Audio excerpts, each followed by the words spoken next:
crowds. Hello, everybody. Gail Craft here from the Empowering Process podcast. I have with me an interesting gentleman. His name is Igor, and I'll see if I get this right, Ledochowski.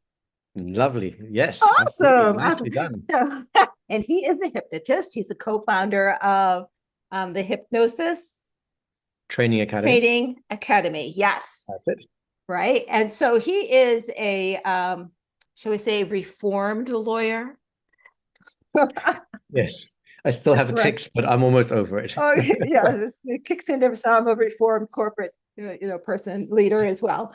And so he's going to talk with me today about becoming a hypnotist, how he got into this business in the first place, following his calling, which is something that I encourage all of you to do. But first, identify and be clear about that, and what this means for him in his life today. It's going to be more of a conversation than a Q&A.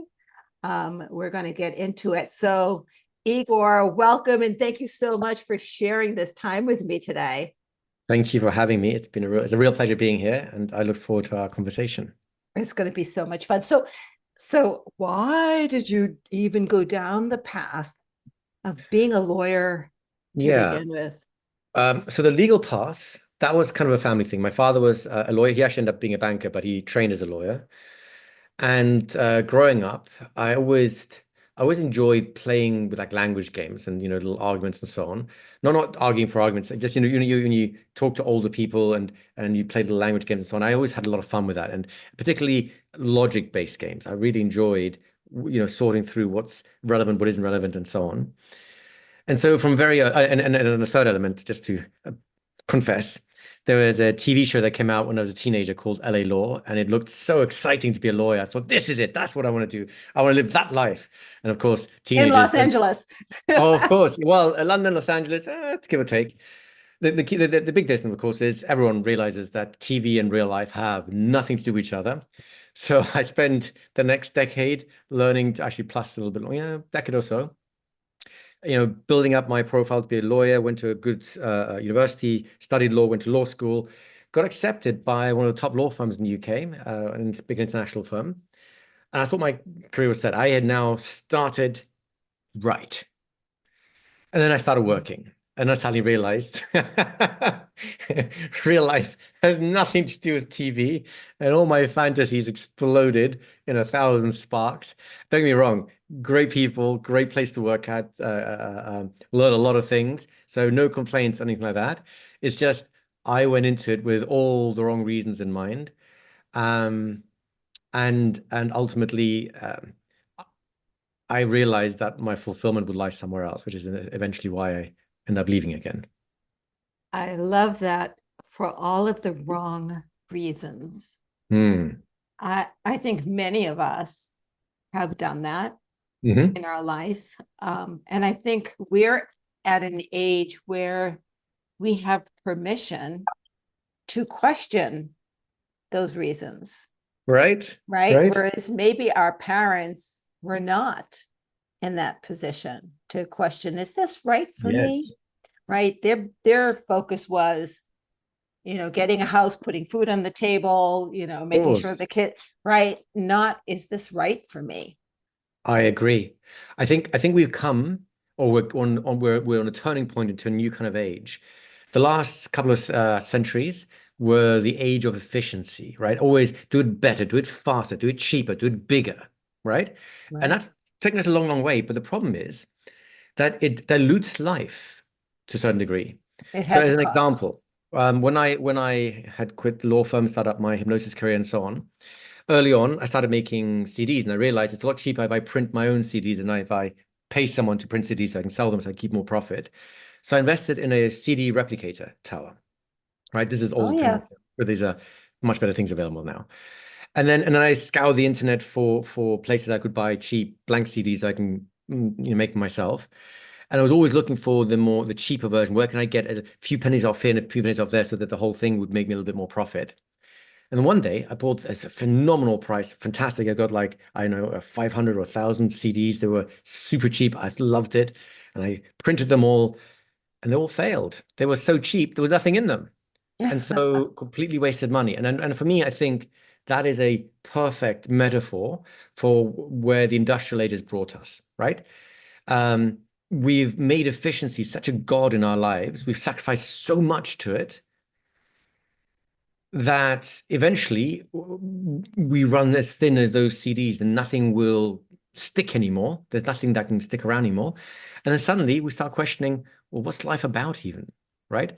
So once we start questioning, is efficiency really the holy grail, the number one thing we should be aiming at in life? Or something else? As soon as you ask that question, I think we start turning from the industrial age into I'm not really sure what the name for it will be, but I'll call it the age of meaning, right? We need to have meaning in our lives again to make life worth living. It's not just, as the French say, métro, boulot, dodo, which means, subway, work, sleep. That's the only thing it exists for. No one wants to live their entire life as a drone unless it has meaning, right? I was in the back of a taxi a couple of weeks ago and talked to a taxi driver. He's from Bangladesh, and he was working himself to the bone. I mean, he was in that taxi every day. He had health problems, but he kept driving. And I was fascinated by him. What keeps you going? And his answer is he's got a family back in Bangladesh. He's got a wife. He's got two kids. His daughters are the apples of his life. And he does not mind running himself into the ground because he has meaning. His kids have food on the table. They're going to good schools. Their lives will be richer and better than his life was. And he wants that for them. Love is that meaning, right? And I think the industrial age has divorced us from that concept of love. And I don't mean love in the romantic sense. I mean love in the bigger, human sense, right? Right. It's an incredibly powerful force. And to remove meaning from our lives is devastating. And I think people are waking up to this fact and moving back into, or the pendulum swinging back in the direction of let's make life not just effective, let's make it meaningful as well. Does that make sense? And so you use the word awakening, and Hmm. and that's what I would call this time Hmm. is awakening as more and more people start to become aware of themselves, and That's not it. in a selfish way, That's but it. a self-righteous, because we are righteous Yes. way. Yes. And in doing so, their life becomes richer. And I want to use the word abundant and not talking about money. Yes. Okay. It's a Yes. completely different twist on that word. I think we have Yeah. bastardized it. Um, and I, and I, I go ahead. I was gonna say, I think including the concept of money and abundance is fine, but not excluding everything else, right? Abundance means, for me at least, this is what makes life worth it. If you have no money, of course, you can't feed yourself, you can't take care of, family and so on, and there's problems that come from that. But to then decide that money is the only thing worth pursuing, that's an even bigger mistake than saying money is never worth having, right? Those, I think, both equally fallacious concepts. Exactly. So no, I don't intend to be a fat Buddha, naked and broke, sitting on the mountain, contemplating my Yes. navel, right? Yes. Foolishness. No. Um, but I do remember, back in the day, I was a big motivational speaker. Mhm. I was one of the groupies, and I actually worked for some of those people. Mhm. And one of the very first things that they were doing, and they probably still do, is your money mindset. Yes. Put down a dollar amount that you should be making at the end of the year. Oh, Yeah. that's too small. That's too small. Right. And creating an atmosphere where the participant feels shame or guilt for not making more. Yes. And at the time that I was doing this stuff, I was doing quite well. Right. And yet I sat there wondering why I wasn't making $1 million a year. Mm. Right. And Mm. it took me, breaking away from being told what's right for me and exploring internally what's Yeah. right for me and what aligned action is, right? Um, it took my own personal aha moment, shall we say. Of course. Right, How could it be any other way? Because the only person who knows your life is you, right? It's right. like I have to wonder because when I was at school, I went to the career counselor. Everyone had to go to the career counselor for him to make you a plan of how your life should be, what you should be going for in life, right? And I don't know about you, but I personally the the career they had mapped out for me has nothing, absolutely nothing to do with any interest, anything in my life. If I'd followed their advice, I'd be miserable, probably broke. It'd be a horrible life, right? And honestly, I've yet to find someone who has had an insightful career counselor nail exactly what path in life would be good for them. And I think the reason for it is this. At 18 or 17, I guess it was at the time, first of all, I have no life experiences really. So how do I know? I've not been in different industries. How do I know which one suits me? I haven't experienced a whole bunch of things. How do I know what to aim for? Right. And it's ridiculous to ask an 18-year-old, 17-year-old, because you're choosing university at the 17s, right? To determine the outcome of their life before they've even started living it. My stepson is currently in university. He keeps asking, I'm going to think about changing the course to this and that and the other. And ultimately, and what do you think? And ultimately, the answer is, look, you don't know. You have no way of knowing where you'll end up. You need to have experiences, and those experiences then will shape you. So you end up starting with a biology and chemistry because you want to kind of down the pharmacology route. Now he's thinking of switching over to business because he started working part-time to make, money as a student. And he loves that so much, he decided that's so much more fun than being a scientist. And he could not know that until he started working both as a scientist and as a businessman, or in an Correct. office, if you will, to realize, hang on a second, this looks good on paper, but this makes me come to life. You can't do that without Makes experience, me come to life. right? And the willingness to know when you have played that role out. Exactly. Right. So, and I can only use myself because only my experiences are valid. Okay. So, I was in a position where I was single, had a child a year and a half old, was on welfare here in the States. And that was not how I wanted to raise my child, but it got me out. Mm. And so I started working and it cost me money. It was a hardship for me to go to work. Hmm. But within 3 years, Hmm. I was a manager, owned my own home, had a new car. I had all of the trappings, if you will, of success, but Hmm. I was also having fun. Mm. I was having a This is it. blast. Yes. This is it. Until I got to the point where, okay, I've done that. Now what? I've done that. Now what? I've done that. And I have learned that I'm a now what person, Yes, right? So this is fun, but I want the fun to continue. So I'm done with that. yes, What's the next fun? And exactly. you don't get that in corporate. No, no. Unless, of course, the fun you're a very competitive person and your fun is just climbing the corporate ladder and the status. Some people are, and that's great. Enjoy it. You're Yeah, in the right but then place. I got up there on the board of Yeah. directors and And then that's looked it. around and went, this is I not don't want any fun. more. Right. Now you have to play. And I think you're right. I think once we run out of cookie cutter life plans, you have to blaze your own trail. It's now the rest now is wild jungle. Pick a Yes, direction. Figure it yes. out. Right? And if that doesn't work, you just like you were saying, try something different, try something Yeah. different. I So call that I call that my inner compass, right? Or actually, it's an external compass. Something like a North Star, guiding principle that says, as long as you're resonating with this thing, whatever you're doing, no matter how weird it looks from the outside, it's the right thing. And correct. no matter how good it looks from the outside, if it has dissonance with that, it misaligns you from that, you're not doing the right thing. It's not nothing wrong with that. Like again, everyone, as far as I'm concerned, everyone thought I'd made it when I made it into one of the top law firms in the world, right? And I thought I'd made it. I honestly, I was really flattered to get into it. And Right. again, the program was fantastic.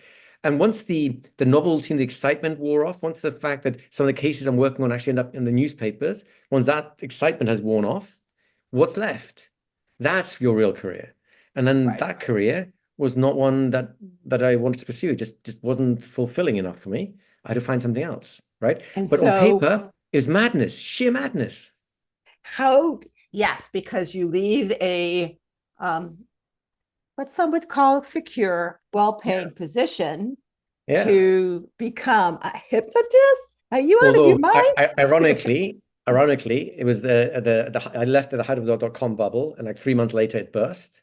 So Right, basically, 3 or 4 months after I left on my own terms, half of my colleagues, like we would get you get absorbed in intakes, so like groups of about 20 or 40 people at a time, and you have a summer intake and a winter intake and so on.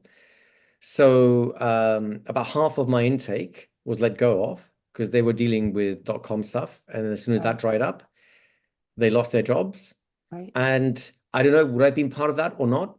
I can now tell myself I wouldn't have been cut. They would have kept me anyway because I'm so good. And I never know. I can tell myself that story. But more right. importantly, I wasn't fired. I wasn't let go. Didn't have to deal with that. I dealt with struggle, absolutely, and self-doubt, absolutely.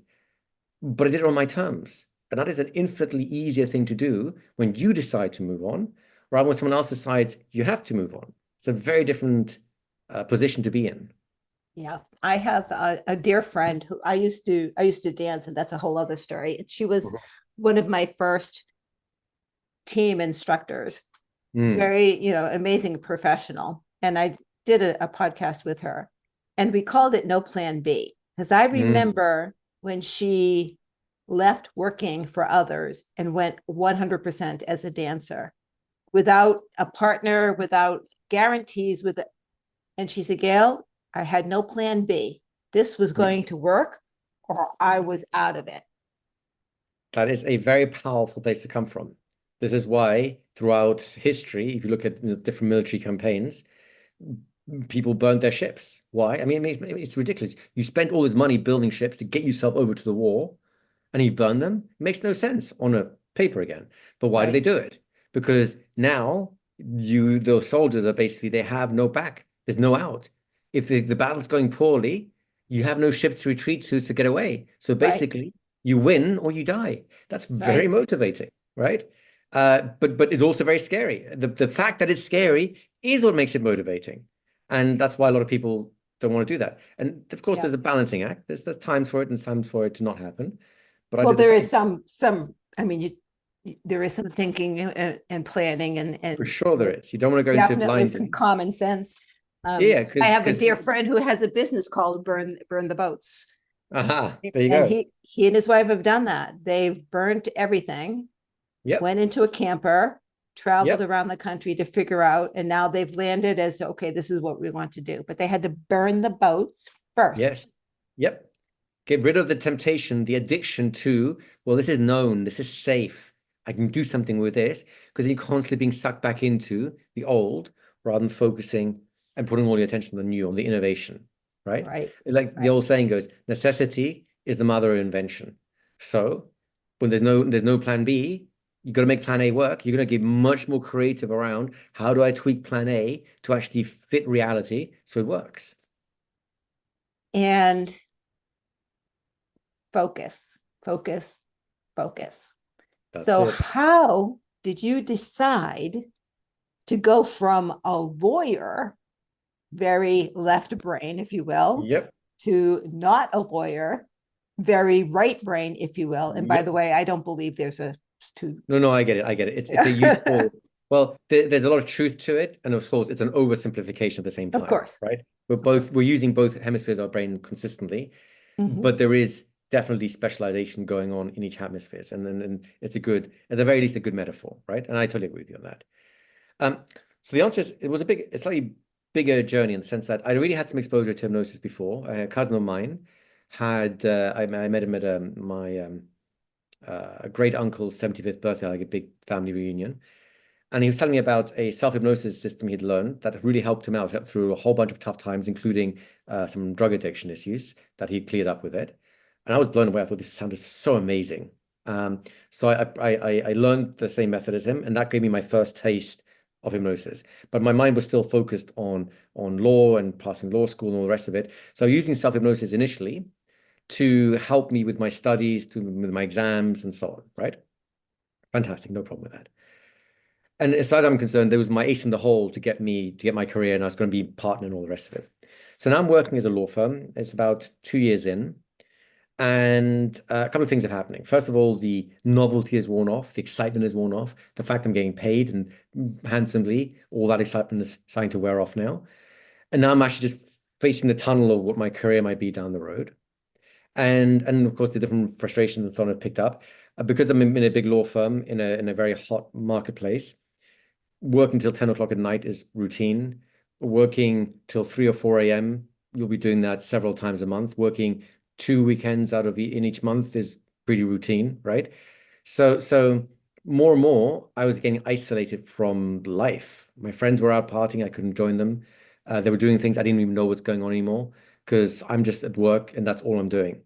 Right. And after a while, that got so, I'm not gonna say oppressive, but so frustrating, so empty, so there's nothing really happening. I Mm. wanted something that was completely unrelated to law, so I could just have an experience outside of that. It's just different. And that's when I started thinking about hypnosis again and the experiences I had with it, and I really enjoyed it and so on. So initially I signed up for like a weekend, like a year-long course that was done on weekends, just to give me something to look forward to that had nothing to do with law, right? Mhm. And I enjoyed that immensely. But then halfway through that, well, actually, about three-quarters of the way through that, I noticed something really interesting. Come Monday mornings, the way I would motivate myself to get to work is with something, some variation of the phrase, "Don't worry, in 5 days the weekend will come, and then you can just have some fun again," right? But when it came to the actual hypnosis school, those weekends, oh, I could get up any time, no problem. I need no motivation. As an example, one of my friends had his 25th birthday party on a Saturday night. Big party. Everyone's up till 3 or 4 a.m. drinking. We all crash out at his house. It's like just basically people, piles of people everywhere, like semi-teenagers, semi-adults, kind of still figuring things out. And I got up at 6 o'clock in the morning, 2 hours sleep, maybe three if I'm lucky, because my class was on. And it was on the other end of London. It took me 3 hours to get to it. So I had to get up at 6 a.m. because the class started at 9. And I needed 3 hours to travel across London because London is big. And on a Sunday, transport is a little bit less. Didn't blink an eye, right? It was easy getting up. I was still tired, of course, but it was easy to do it because I wanted to be there. But then the next day, Monday, when I'd slept properly, had a good night's rest, was totally rested. I woke up again, 6 o'clock in the morning, getting ready for my routine. And the same for me, a thought, don't worry, in 5 days, the weekend will come and I'll be better. And then that hit me. I'm wishing 5/7 of my life away. Yes. How And many that people live for the weekend? right? Oh, yes. What if I could what if I could be as excited for Monday mornings as I am for the Saturday and Sunday mornings? Why can't I have that? And then I started my mind paying more attention to, my work life. I started asking fundamental questions, questioning my presuppositions, what I wanted. I wanted partnership. Then ask myself, do I actually want partnership? Is this actually something I've thought through? That's how I look at all the partners. And yes, there's one or two partners who were amazing people. I would have traded lives with them in a heartbeat. But that wasn't because of the law. That's because who they were as people. Most of the partners, especially in my department, there's one particular guy who I really admired. He was a dynamo. He was a relatively young partner. He was in his, I don't know, 30s, like late 30s, which is really young to make partnerships. So he was like hot rod, right? He was doing well. And sometime around this time, the office gossip sort of started kicking in that he's like now sleeping under his desk, not because he has to work, but because he's been kicked out of the house. Next thing we hear he ended up having an affair with someone in HR because he's at work all the time, not with his wife, so he's getting a divorce, and it's messy, and yada yada yada. No aspersions cast on him. I get it. Life is very difficult in that kind of work, right? But then it struck me, do I want that for me? Is that the life I aspire to?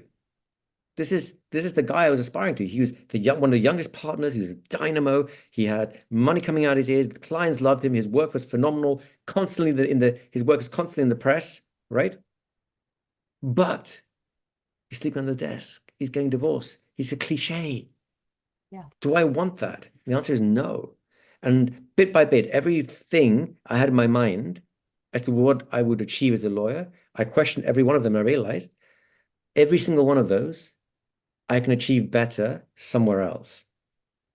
And that's when I started making the plans to leave and so on. There's a whole bunch of other things come into it, but those were big pivotal moments. I couldn't have done it if I hadn't actually questioned my assumptions about the goals I was aiming for.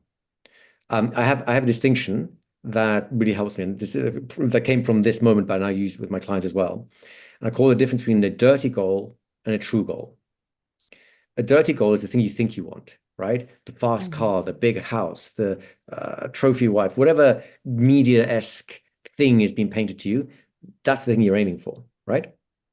But the true goal is the thing you think that the dirty goal will give you. Maybe you want the fast car because you want people's respect. Maybe you want the fast car because you want to have fun. Maybe you want to have the fast car because um, people admire you. Those are three different goals. The fast car is just a means of getting it. And the thing is, if you violate your goal, trying to get your goal, you'll contaminate it. So if I work so hard, I'm miserable just to buy the Ferrari because I think I'll have fun with it, I'll forget to have fun and it'll be parked in my garage and I'll never have fun with it. I'll have the car, I've achieved the goal, but it's a dirty goal because I've never actually achieved my true goal, which is to have fun or to be respected or whatever it might be. And it's so much more powerful to go for the true goal and figure out what other things align around it, right? What mundane goals kind of pop up as a result of that versus what's the mundane goal I'm going for? And I hope, maybe, and pray that when I get there, I'll have a little hint of the thing I really want. Does that kind of make sense? Yes, and so for me, one of the things that I do with myself and with my clients is I would prefer not to even plan how to get there, because when you do that, the opportunity, you put blinders on, and Yes.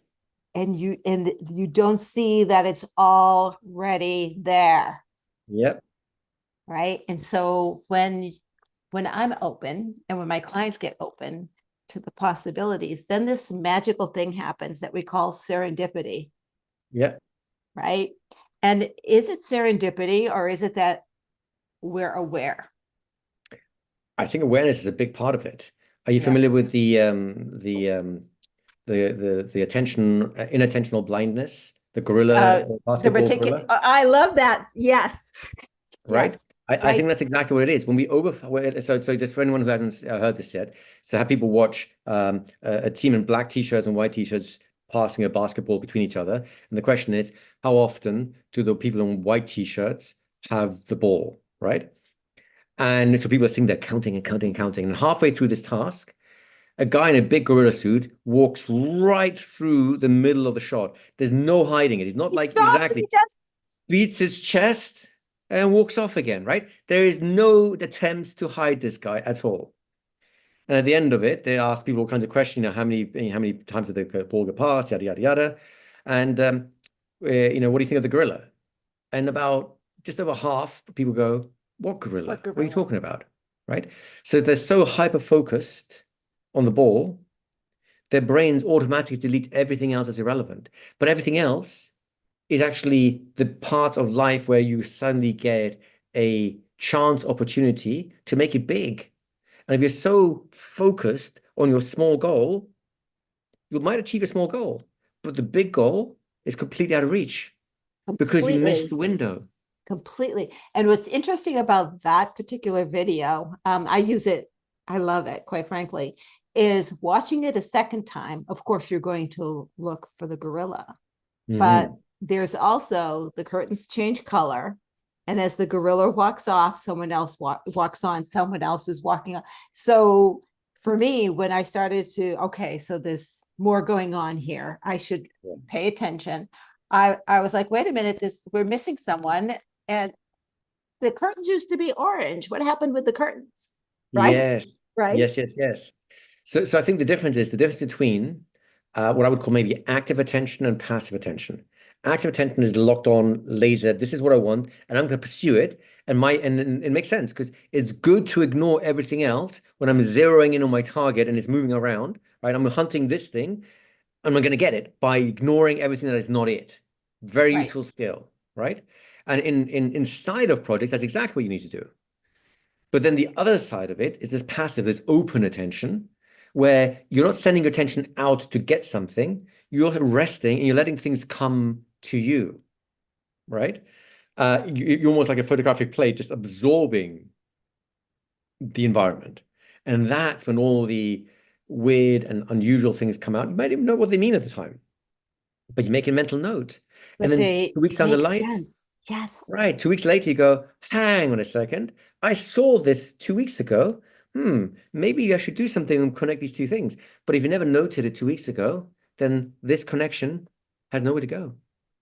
So It's one of the invisible. exercises, I bet you and I have had some of the same training.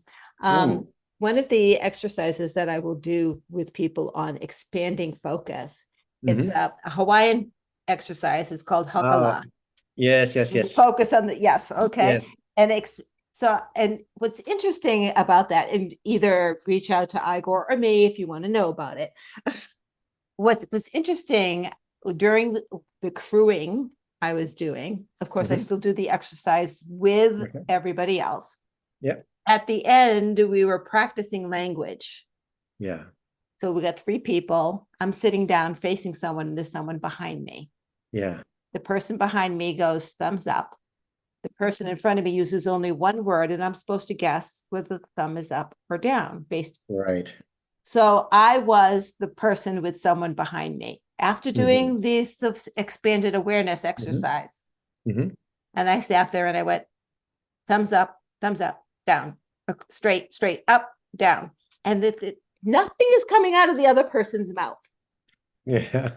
because I could feel what was going on. Yep. Yep. That's what expanded awareness is about. Yeah. And it's hard, especially for people like me, because I think a lot. It gets busy in here sometimes, Mm-hmm. but you have to shut that down. It's a weird kind of sense of it's not like there's no thoughts. It's just like the thoughts are buzzing or muted in the background because they just don't matter right now. And then the tiniest little impression of something just surfaces. And it's quieter than everything else, all the other thoughts, but something about it is more attractive, compelling, interesting. I'm not sure quite how to put it, but it's a muted voice amongst a whole bunch of other voices.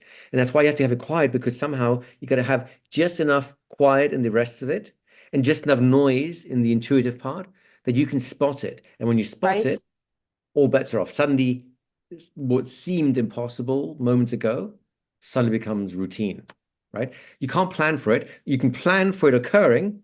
You just can't plan for which version of it will occur. All you can plan for is, and then something will happen, and then something good will happen as a result of that. That's all I know. So let's start and figure out when will this good thing happen? I don't know. No. And it could happen immediately or not. This is why I say don't have plans or expectations Yeah. around where it is that you want to go. Just Yeah. feel it. And feeling it. So one of the things that I do, Igor, is I help people get into their body and get Mhm. in touch with their inner child, right? Makes huge sense.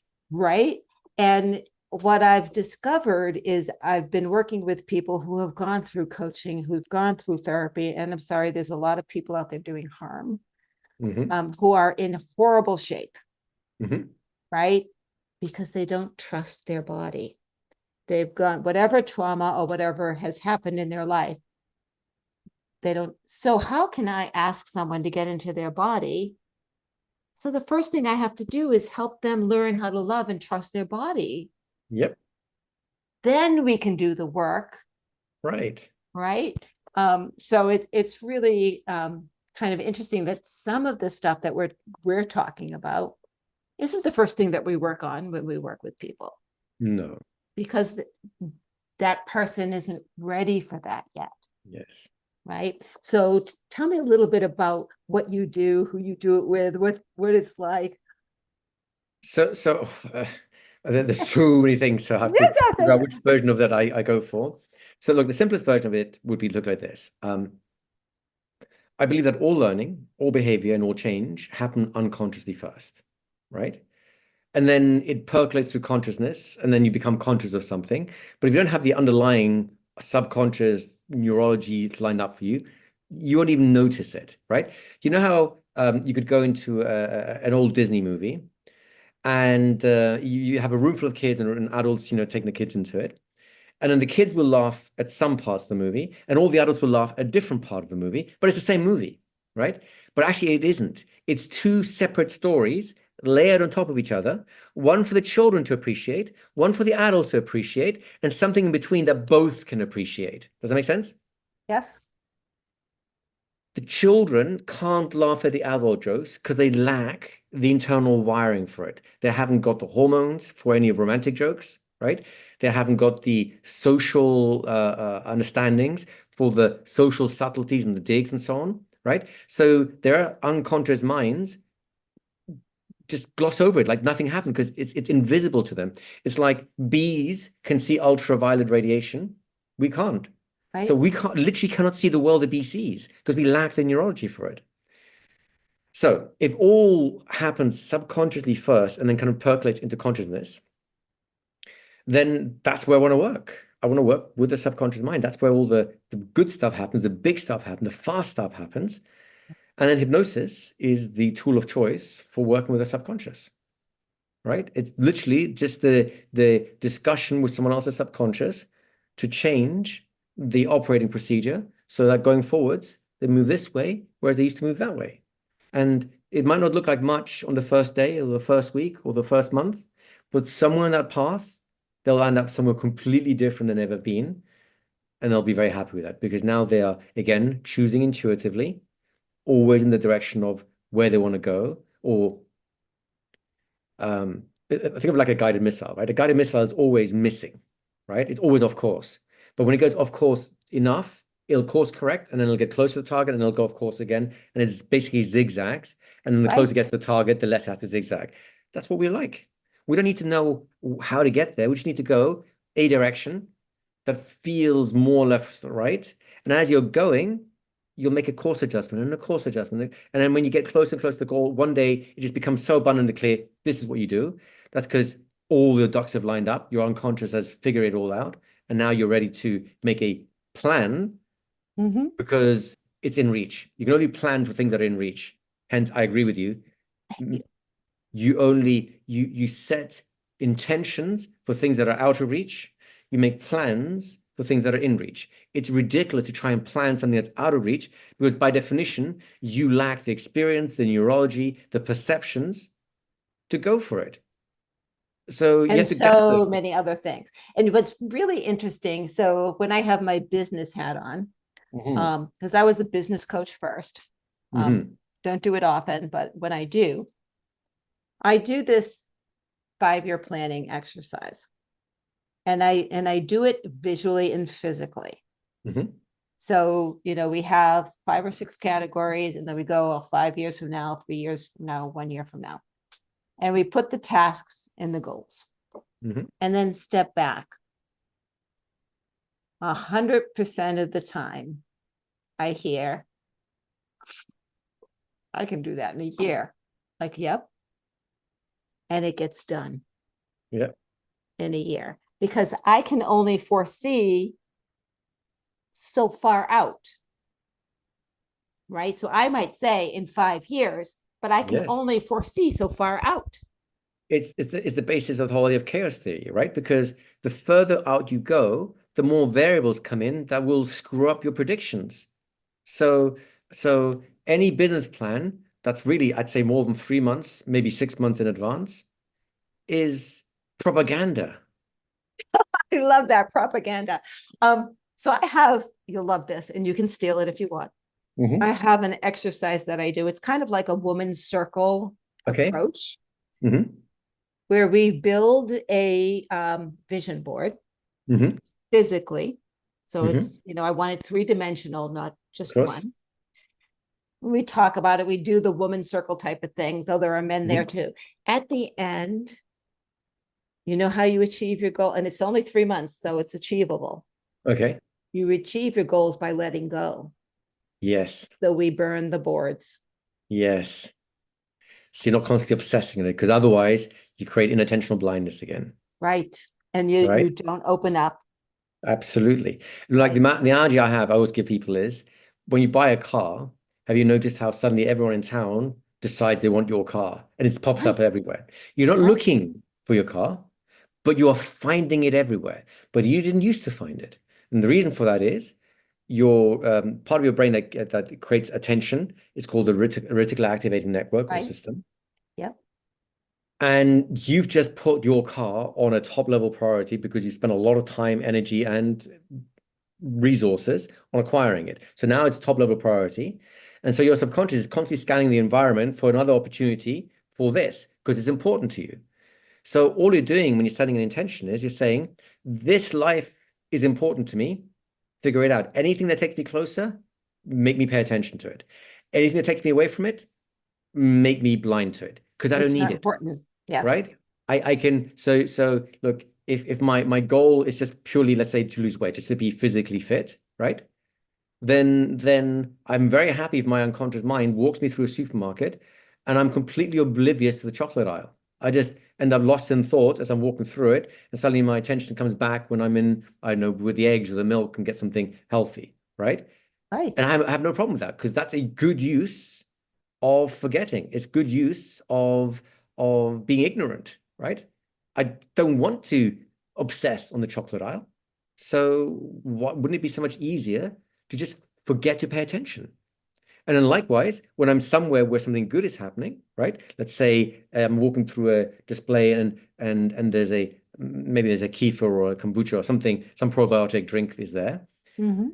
and it's new. And suddenly I spot it, go, oh, what's this? I haven't seen this before. And now curiosity makes me attracted to it because I've set health and physical well-being as my intention. I don't plan where to go. It's just when I go to the supermarket, I forget to go down the chocolate aisle.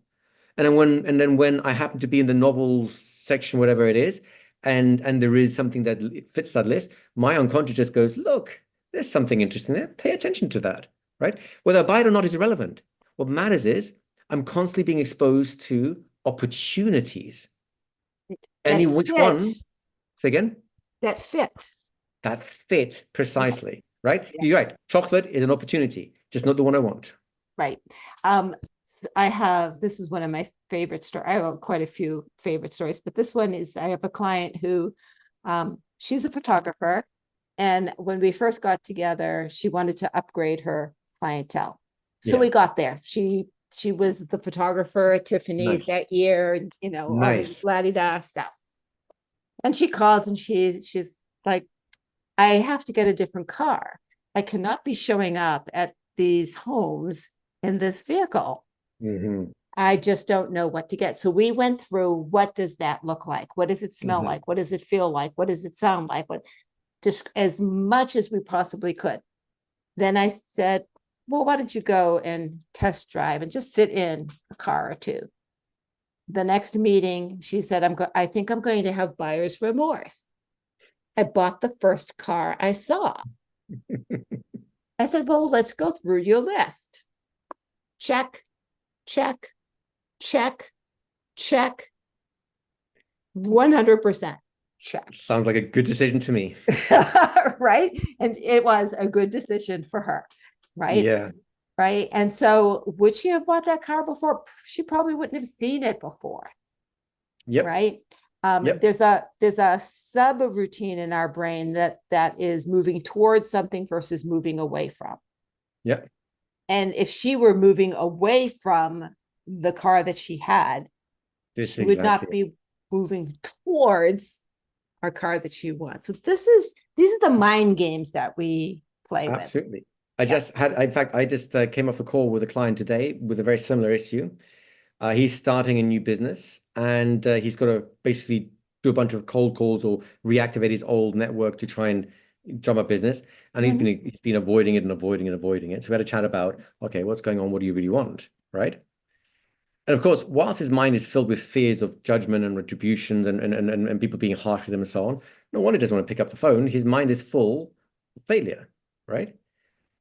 So then how do you turn something like that around? Well, you have to change the game that you're playing. If the game is, I'm going to be the sleazy salesman that calls up everyone who doesn't know me and just try and, manipulate them into buying something they may or may not want, I can see why he would break out in a cold sweat at the idea of picking up the phone, right? But when the game is, let's just talk to people and see if I can make the day just a little bit brighter just by having a fun conversation.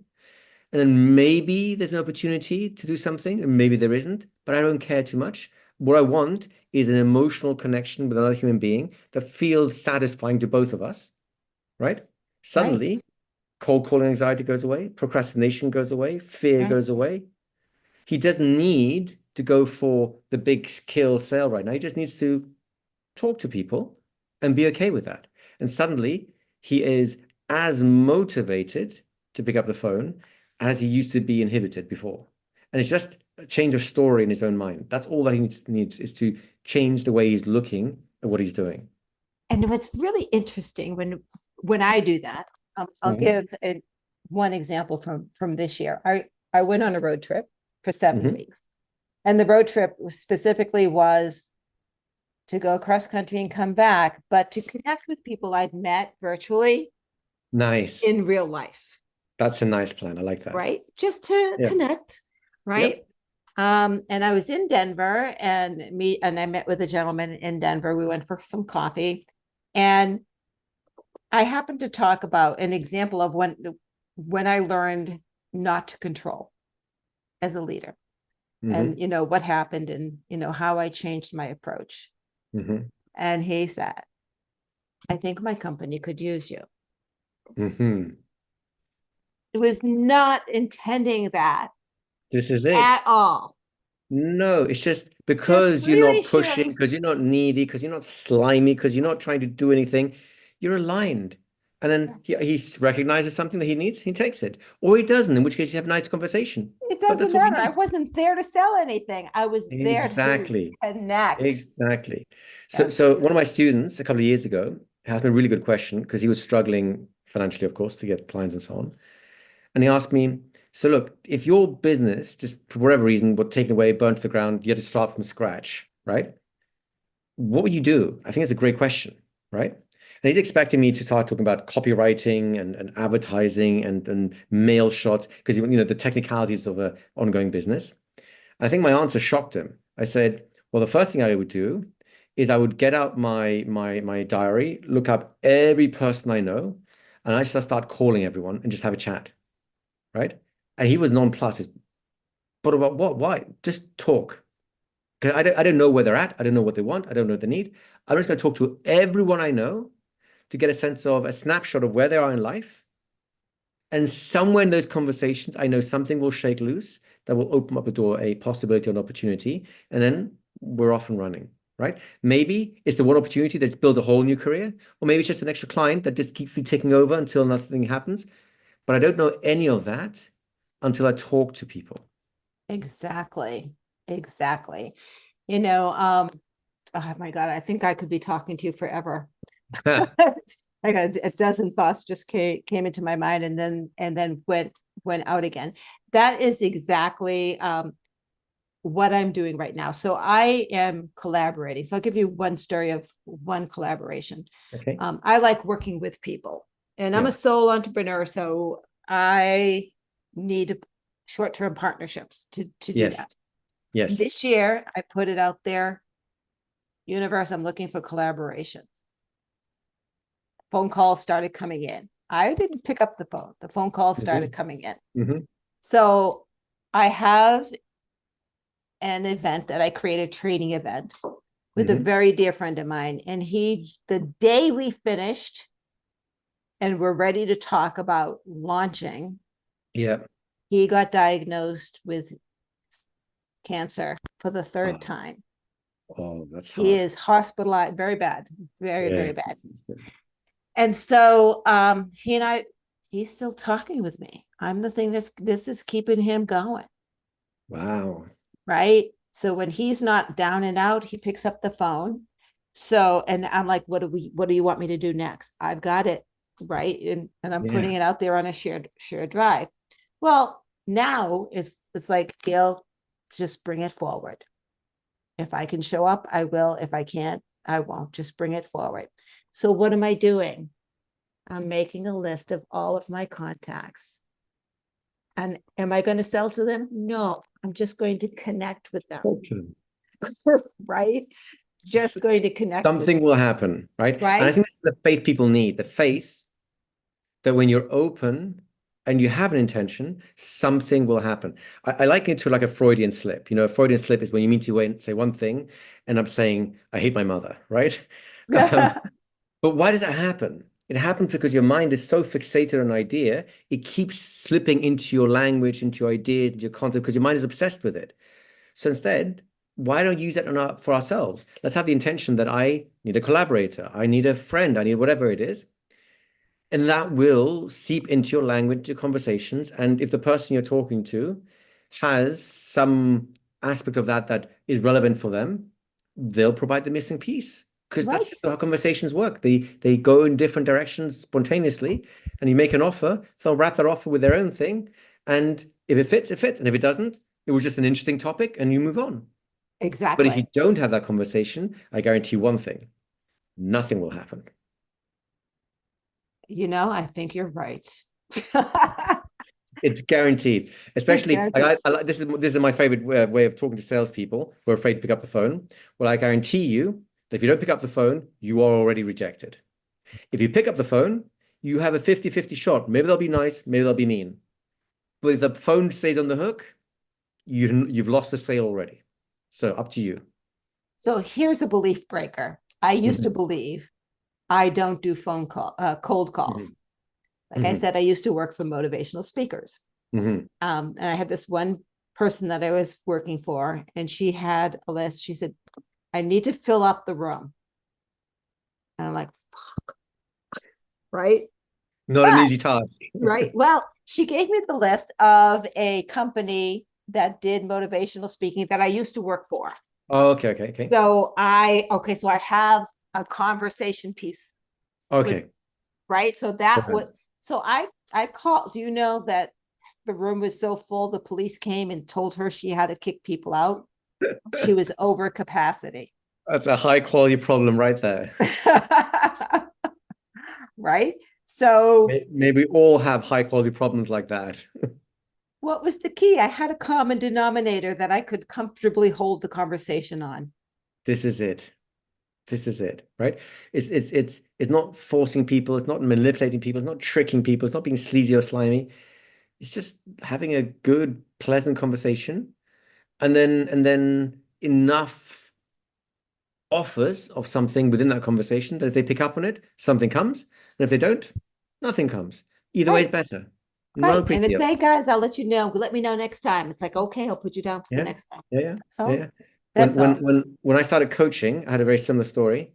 I had no idea how to sell anything because I was just naive and wet behind his ear about everything.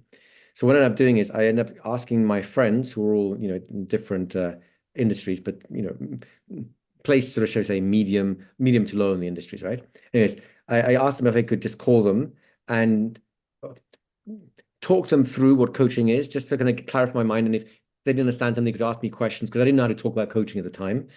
And so it was a favor to me. I'll talk to them about coaching, and then they'd ask me questions to clarify and so on. So I could figure out what is I'm really offering to people? What is it people actually want? Right? Blew my mind. I ended up talking to one of my friends and going on about it, asked some questions and so on and so on. And at the end of it, he said, wow, you know what? Thank you. I really enjoyed that. How much do you say you charge? He wanted to me hire me right there. I had no intention to sell him. He's a friend, right? But because all I wanted was just to practice talking about it without stumbling on my words or figuring out, but also filling out what he responded to, what he enjoyed. And the sale happened accidentally. Right.